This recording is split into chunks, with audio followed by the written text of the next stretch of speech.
Hello, I'm Madeline Hamilton, and today I'll be talking to you about George Romney. A little bit of an overview of what I'll be talking about. I'll be talking about his early life, background, how he was a representative in the automotive industry, his time at American Motors, some fun facts about him, and a little bit of a summary. So early life, I find this one to be very interesting to me because my birthday is July 9th. So a day before me is kind of, he was born on July 8th, 1907. He was actually born in Mexico, but his parents ended up choosing for him to have a U.S. citizenship. They ended up coming back to the U.S. in 1912 after the Mexican Revolution broke out. After this happened, they left almost everything behind, and they just picked up and left, which I mean, granted, I would too. How he was a representative in the automotive industry, which I think is amazing, that he was the chief spokesman for the whole automotive industry.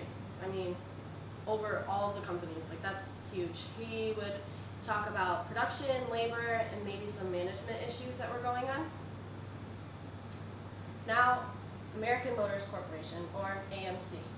This was a merge between two companies, so it was Nash Cavalinator and the Hudson Motor Car Company, which every time I hear Hudson Motor Car Company, I think of the Hudson Hornet. So here's just some cars that AMC produced. And at the top, these pictures are the Pacer. The reason I picked to show the Pacer is because this summer I was garage sailing and someone had this car, and my sister's been looking for cars for weeks and months and years now. And I saw this, it was for sale, and I was like, found you a car, and she texted back and was like, oh my gosh, no. So some of their cars that they have the Eagle, which is kind of like a sporty station wagon, the Marlin, AMX, Javelin, Rambler American, the Hornet, Gremlin, and then the Pacer. At AMC, he was a chief executive almost a year after the merger happened, and once he took over, he reorganized all of upper management and brought in younger executives, which I kind of see this happening now in a lot of the companies because some of the executives are getting older and they're starting to bring younger people in, so then in a couple years when those people retire that they're not like, oh my gosh, all of our executives are gone and we had no one trained to do this. Some more about him being chief executive. He thought that the only way to keep up with the big three was to really capitalize on their small car line. And as you can see, the Pacer was like a small car, and they had a bunch of other ones. That's really all they focused on. They only had one crossover. And in the 1960s, it was the third most popular car brand, and that was behind Chevy and Ford. Some fun facts. I don't know if you guys will think these are fun, but I do.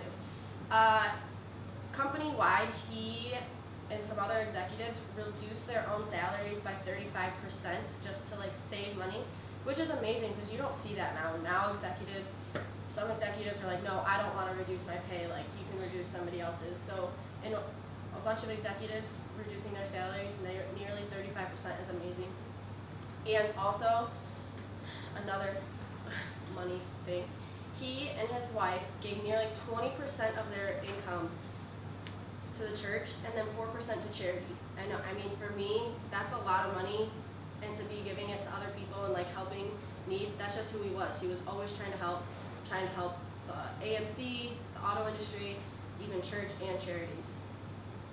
So a little bit of what we talked about his early life and his background, how he was born in Mexico, how he came back, automotive industry representative, you know, he was a spokesman, American Motors, and how he took over a year after the merger and really capitalized on their small car line, and then some fun facts that maybe not so fun for you, but fun for me. Does anybody have any questions?